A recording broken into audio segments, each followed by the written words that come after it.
H1B lottery में बार बार fail होना, sponsorship का 80 से 90 लाख रुपए तक पहुंच जाना और वीजा अनसर्टेनिटी की वजह से करियर प्लानिंग रुक जाना। अगर आप यूएस में काम कर रहे हैं, इंडियन प्रोफेशनल हैं, तो ये सिचुएशन आपको बहुत फेमिलियर लगेगी। ऐसे समय में एक वीजा ऑप्शन अचानक चर्चा में है, जिसे लोग इनफॉर्मल लैंग्वेज में आइंस्टाइन वीजा कह रहे हैं। तो इस वीडियो में आज हम आसान सी भाषा में समझने वाले हैं कि ये वीजा असल में है क्या, रूल्स क्या कहते हैं, कौन अप्लाई कर सकता है और इंडियंस को इसमें क्या सोच समझकर कदम उठाने चाहिए। इसके साथ ही हम बात करेंगे आइंस्टाइन वीजा असल में है क्या, EB-1A कैटेगरी किसके लिए बनी है, USCIS एलिजिबिलिटी रूल्स क्या कहते हैं, H1B से ऑप्शन अलग कैसे है, इंडियंस कैसे रियलिस्टिकली प्लान करें। तो चलिए फिर जल्दी से वीडियो को स्टार्ट कर देते हैं। हाय, मेरा नाम है वर्षा दुबे और आप मुझे देख रहे हैं NBT टेक एड पर। सबसे पहले क्लियर कर लेते हैं कि आइंस्टाइन वीजा कोई ऑफिशियल नेम नहीं है। यूएस गवर्नमेंट इसे इस नाम से नहीं जानती। इसका ऑफिशियल नाम है EB-1A वीजा, जो यूएस इमिग्रेशन लॉ के तहत employment based first preference category में आता है और इसे हैंडल करता है US citizenship and immigration services यानी कि USCIS। EB-1 कैटेगरी के अंदर कुल 3 अलग अलग ग्रुप्स होते हैं। पहला एक्स्ट्राऑर्डिनरी एबिलिटी वाले लोग, जिसे EB-1A कहा जाता है। दूसरा आउटस्टैंडिंग प्रोफेसर्स और रिसर्चर्स। तीसरा मल्टीनेशनल मैनेजर्स या एग्जीक्यूटिव्स। इन तीनों में से सबसे ज्यादा जो चर्चा में है वो है EB-1A, क्योंकि इसमें एम्प्लॉयर स्पॉन्सरशिप या यूएस जॉब ऑफर की जरूरत नहीं होती।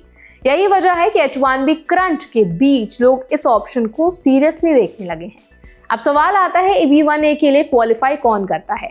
USCIS के रूल्स के हिसाब से एप्लीकेंट को ये दिखाना होता है कि उसके पास अपने फील्ड में नेशनल या इंटरनेशनल लेवल की पहचान है। फील्ड कोई भी हो सकता है, साइंस, आर्ट्स, एजुकेशन, बिजनेस या एथलेटिक्स। एलिजिबिलिटी प्रूफ करने के लिए USCIS 2 रास्ते देता है।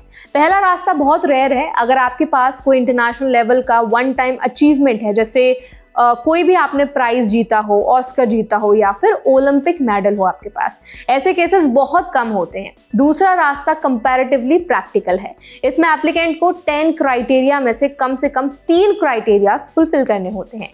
इन क्राइटेरियाज में शामिल है नेशनल या इंटरनेशनल अवार्ड्स, ऐसी प्रोफेशनल एसोसिएशंस की मेंबरशिप जो हाई अचीवमेंट मांगती हो, मेजर मीडिया में एप्लीकेंट पर पब्लिश हुआ कंटेंट, दूसरों के काम को जज करना, अपने फील्ड में ओरिजिनल कंट्रीब्यूशन जो सिग्निफिकेंट मानी जाए, रिसर्च या स्कॉलरली आर्टिकल्स की ऑथरशिप, किसी रेप्यूटेड ऑर्गेनाइजेशन में लीडिंग या क्रिटिकल रोल, पीयर्स के मुकाबले हाई सैलरी या परफॉर्मिंग आर्ट्स में कमर्शियल सक्सेस। यहाँ एक बहुत इंपॉर्टेंट बात समझनी जरूरी है।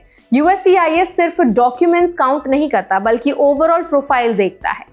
मतलब सिर्फ 3 क्राइटेरिया टिक करना काफी नहीं है, ये दिखाना पड़ता है कि एप्लीकेंट सच में अपने फील्ड के टॉप लेवल पर है।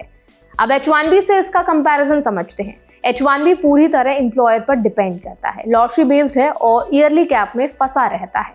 EB-1A में लॉटरी नहीं होती, कैप कंपैरेटिवली फेवरेबल होती है और एप्लीकेंट खुद पेटिशन फाइल कर सकता है, यानी सेल्फ पेटिशन पॉसिबल है। एप्लीकेशन प्रोसेस की बात करें तो EB-1A एप्लीकेंट्स को फॉर्म I-140 फाइल करना होता है। इसमें एप्लीकेंट खुद पेटिशनर बन सकता है, जबकि बाकी EB-1 कैटेगरीज जैसे प्रोफेसर्स या फिर मल्टीनेशनल मैनेजर्स में यूएस एम्प्लॉयर को ही I-140 फाइल करना पड़ता है और ये भी दिखाना पड़ता है कि वो ऑफर्ड सैलरी पे करने की कैपेसिटी रखता है। अगर EB-1 एप्लीकेशन अप्रूव हो जाती है तो एप्लीकेंट परमानेंट रेजिडेंस यानी ग्रीन कार्ड के लिए अप्लाई कर सकता है। इसके साथ स्पाउस और 21 ईयर्स से कम उम्र के अनमैरिड चिल्ड्रन भी डिपेंडेंट के तौर पर एलिजिबल होते हैं। अब इंडियन ऑडियंस के लिए सबसे जरूरी रियलिटी चेक। EB-1A कोई शॉर्टकट नहीं है। इमिग्रेशन कंसल्टेंसीज इसे कभी कभी बहुत इजी दिखा देती हैं, लेकिन सच ये है कि डॉक्यूमेंटेशन, एविडेंस और लीगल प्रेजेंटेशन बहुत स्ट्रांग होना चाहिए। हाफ बेक्ड प्रोफाइल के साथ अप्लाई करना रिस्की हो सकता है। इंडियंस के लिए स्मार्ट अप्रोच ये है कि पहले अपनी प्रोफाइल ऑनेस्टली इवैल्यूएट करें। Publications, leadership roles, recognition, salary level और इंडस्ट्री इम्पैक्ट। ब्लाइंडली अप्लाई करने से बेहतर है स्ट्रक्चर्ड प्लानिंग के साथ आगे बढ़ना।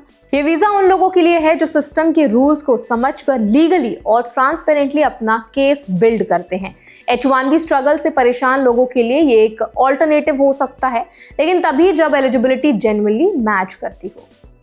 तो आई होप ये वीडियो आपके लिए हेल्पफुल रहा होगा। अब इस पूरे वीडियो पर आपका क्या टेक है, आपका क्या ओपिनियन है, हमें कमेंट्स के जरिए जरूर बताएं। ऐसे और भी अपडेट्स के लिए, वीडियोस के लिए, इन्फॉर्मेशन के लिए हमारे चैनल NBT Tech Ed को भी जरूर सब्सक्राइब करें।